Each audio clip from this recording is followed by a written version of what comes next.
Namaste and good day. It's a real pleasure to virtually address the 6th edition of the Australia-India Leadership Dialogue AILD along with my friend and colleague Foreign Minister Penny Wong. The AILD has established itself as a key Track 1.5 engagement between our countries, bringing together many friends, thinkers and advocates of the India-Australia partnership. I particularly commend Ms. Lisa Singh, CEO of the Australia-India Institute, for her able stewardship as the leadership dialogue. I appreciate the continued support of Atlassian and CII to the dialogue and, of course, that of the Government of Australia. It is good to see Australian colleagues, Minister Chris Bowen and Assistant Minister Tim Watts participating as well. The themes chosen this year are contemporary, relevant and outcome-oriented, as it should be in a time of so much flux and realignment. There are so many challenges and opportunities that India and Australia are addressing jointly. Our Comprehensive Strategic Partnership, or CSP, was announced on June 2020. In such a short time frame, we have achieved not only a major rise in our level and frequency of our engagement, but also in the scope, scale and pace of our ambition. India and Australia share a deep friendship, and this year has turned out to be a defining one for our dosti.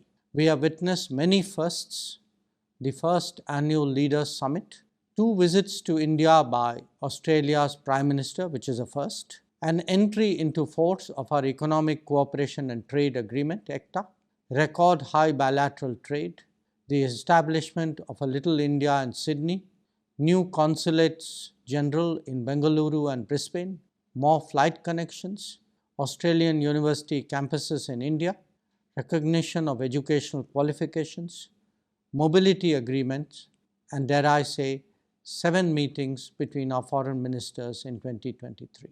It is also particularly reassuring to see the strong bipartisan support that India-Australia relations enjoy in both our countries. That conviction and continuity among the political leadership, backed by an equally strong popular support, will surely make this 21st century partnership succeed. A wide array of bilateral frameworks such as Foreign Ministers Framework Dialogue, the 2+2 Defence and Foreign Ministers Meeting, the Trade Ministers Commission, Education and Skills Council, CEOs Forum, Renewable Energy Partnership, and several subject-specific working groups. These are the features of our wide-ranging CSP. Our engagements extend from sea to space, covering all possible areas such as defense and security, cyber and critical technology, trade and economic, science and technology and innovations, education and people-to-people ties. Even our bonds of cricket have strengthened further, though not always to India's advantage.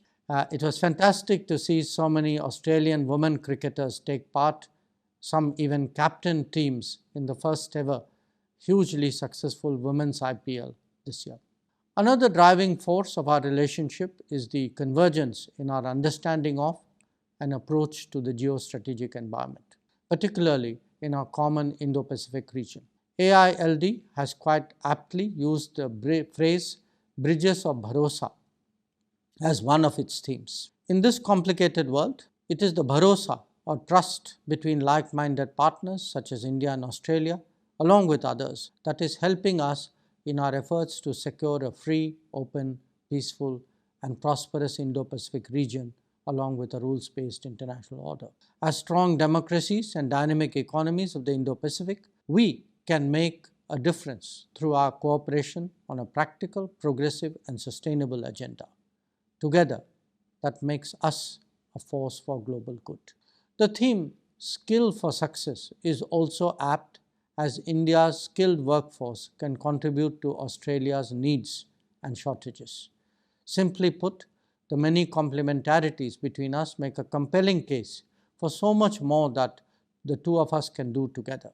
There is far more potential for actual integration of our economies and of businesses, and for creating new supply chains. How to materialize all of this, that is the subject of your discussions and deliberations. My best wishes to all delegates for the 6th Australia-India Leadership Dialogue in Melbourne. Thank you.